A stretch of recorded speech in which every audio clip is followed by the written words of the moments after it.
Hey, it's Lauren. I'm here on the I Am Purple carpet with Ricky Carroll, an icon in surfboard shaping.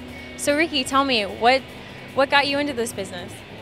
I shaped my first surfboard when I was 13 because I didn't have one. It was just a hobby. I never thought I'd be doing it for a living. That's awesome. That's awesome. Did you surf with your own skateboard or surfboard? Yeah, it's just something I tried. Did it in my mom's garage, and from there I just kept doing more and got into the industry. That's awesome. That's awesome. So what's your take on stand-up paddling? I hear you're into that. Yeah, that's something new for us. Coming from a surfing background, we already have the waves wired, and we know what's going on with boards in the water. So the stand-up, the paddling part's a little bit different for us. So it's really coming on. It's a new thing for us to shape, and it's pretty challenging. Yeah, I know. I see it's a really great new thing, and how it's so different from normal surfing. I've seen people surfing horizontally from the waves. How does that work? You paddle into a wave actually standing up. On a surfboard, you paddle in laying down. So you're already standing with a paddle. So it's a lot different. The physics are a lot different. Yeah. Well, what are some of the tips that you would give someone shaping a surfboard? Keep doing them. I've done over 30,000 surfboards, and every time you learn something new. Yeah. I guess my best victory in shaping has been winning the Tribute to the Masters Shape-Off over in California. I've won that 2 years in a row now against some pretty good shapers, and I was pretty stoked to do that. That's great. What other things have you accomplished, like contests? Have you won any championships, anything like that? I used to surf a lot as an amateur and won some regional and East Coast championships, and then surfed professionally for a little while, but I actually gave up my professional career to concentrate on shaping. Well, that's great. It's going good for you, huh? Yes, it's really good. What is one of your favorite surfing spots? Where do you like to paddle out?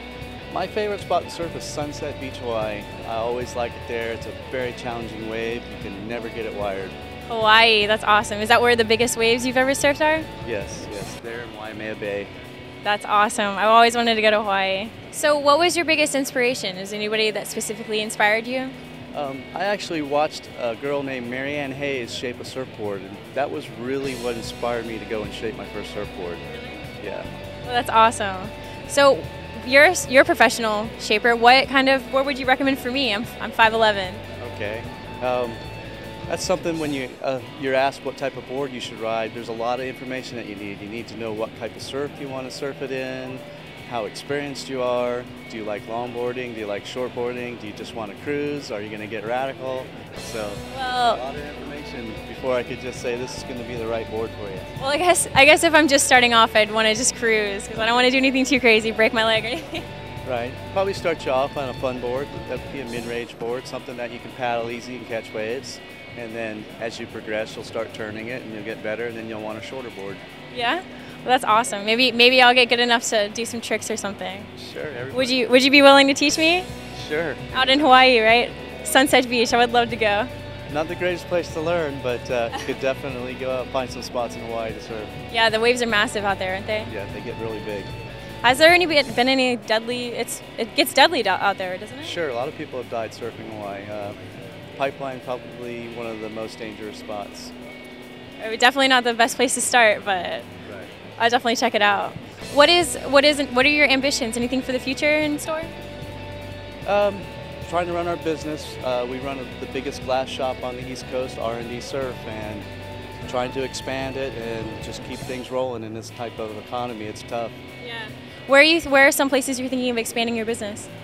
The stand-ups is one of the things, just getting into new sports that we can shape boards for. Wake surfing is starting to come on, so there's a lot of other water sports that surfboard shapers can shape boards for. What is wake surfing? How is that different?